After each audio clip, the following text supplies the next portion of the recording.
আগে সুন্নি নামের যে গাদ্দাররা তোমরা যে কাজটা করছো, বিদ্যাঙ্গনে মসজিদের থেকে মাদ্রাসা থেকে প্রদর্শন করছো, তাতে আমরা ক্ষান্ত হই নাই, তাতে আমাদের দুঃখ ছিল, ক্ষোভ ছিল, কিন্তু আমরা ছেড়ে দেই নাই। মোহতারাম হাজিরিন, কিন্তু তোমরা যখন আকাবির আসলাফের কবরের মধ্যে যখন ইট পাটকেল ছুঁড়ে মারলে, নিজেদেরকে সুন্নি বলে পরিচয় দিতে গিয়ে, তখন আমরা থেমে থাকি নাই।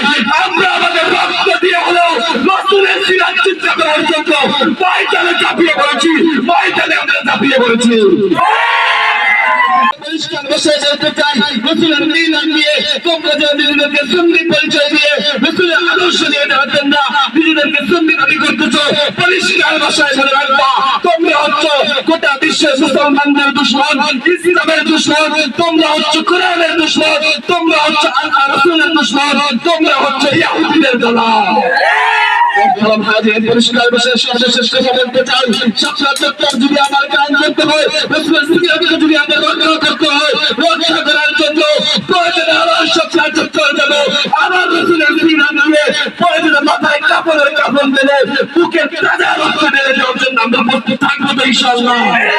মোহতারাম হাজিরিন, সেই রাসূল দুনিয়ার বুকে আগমন করেন, শুধু লা ইলাহা ইল্লাল্লাহ রব্বুল আলামিন কোরআনের আয়াতে বলেন, ওমা আরসালনাকা ইল্লা রাহমাতাল লিল আলামিন, and we hope now sad you but is not for all the world। সেই রাসূল দুনিয়ার বুকে 500 খ্রিস্টাব্দে আগমন করেন।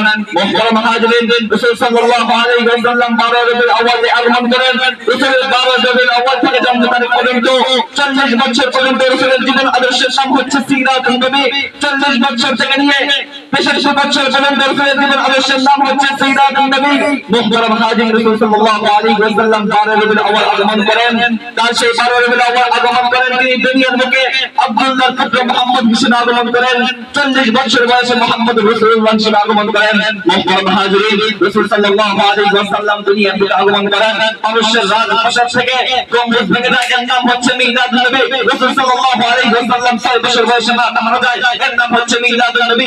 8 বছর বয়সে মাতা মারা যায়, এর নাম হচ্ছে মিলাদুন নবী। 20 বছর বয়সে হিন্দু পুরুষ সংগ্রামের টাক লাগিয়ে দিয়েছিলেন, এর নাম হচ্ছে মিলাদুন নবী। 25 বছর বয়সে আলামিন উপাধি পেয়েছিলেন, এর নাম হচ্ছে মিলাদুন নবী। হেরা মুহাইদের অবস্থা থাকার নাম হচ্ছে মিলাদুন নবী। রাসূল রাস্তা দিয়ে হেঁটে যেত, আকাশে আসমানে মেঘের ছায়া দিত, আল্লাহ পাক রব্বুল আলামিন মেঘের মাধ্যমে ছায়া দিতেন, এর নাম হচ্ছে মিলাদুন নবী। রাসূল সাল্লাল্লাহু আলাইহি ওয়াসাল্লাম 40 বছর বয়সে নবুয়ত প্রাপ্ত হলেন, এর নাম হচ্ছে সিরাতুন নবী। 3টা বছর সে আবু তালেবের বন্ধু ছিলেন, এর নাম হচ্ছে মিলাদুন নবী। মোহতারাম হাজিরিন, 3টা বছর উলামায়ে দ্বীনের জন্য ত্যাগ আর শিক্ষা সাল্লাল্লাহু আলাইহি ওয়াসাল্লামের সিরাতের জিন্দেগিতে 27টা যুদ্ধে যেমন অংশগ্রহণ করে উম্মতের জন্য দৃষ্টান্ত স্থাপন করে গিয়েছিলেন, এর নাম হচ্ছে মিলাদুন নবী। মোহতারাম হাজিরিন, রাসূল সাল্লাল্লাহু আলাইহি ওয়াসাল্লামের আদর্শ নিয়ে আমাদেরকে কথা বলতে চাই, পরিষ্কার ভাষায় বলতে চাই, তোমরা কিছুদিন আগে সুন্নি নামের যে গাদ্দাররা তোমরা যে কাজটা করছো, বিদ্যাঙ্গনে মসজিদের থেকে মাদ্রাসা থেকে প্রদর্শন করছো, তাতে আমরা ক্ষান্ত হই নাই, তাতে আমাদের দুঃখ ছিল, ক্ষোভ ছিল, কিন্তু আমরা ছেড়ে দেই নাই। মোহতারাম হাজিরিন, কিন্তু তোমরা যখন আকাবির আসলাফের কবরের মধ্যে যখন ইট পাটকেল ছুঁড়ে মারলে, নিজেদেরকে সুন্নি বলে পরিচয় দিতে গিয়ে, তখন আমরা থেমে থাকি নাই।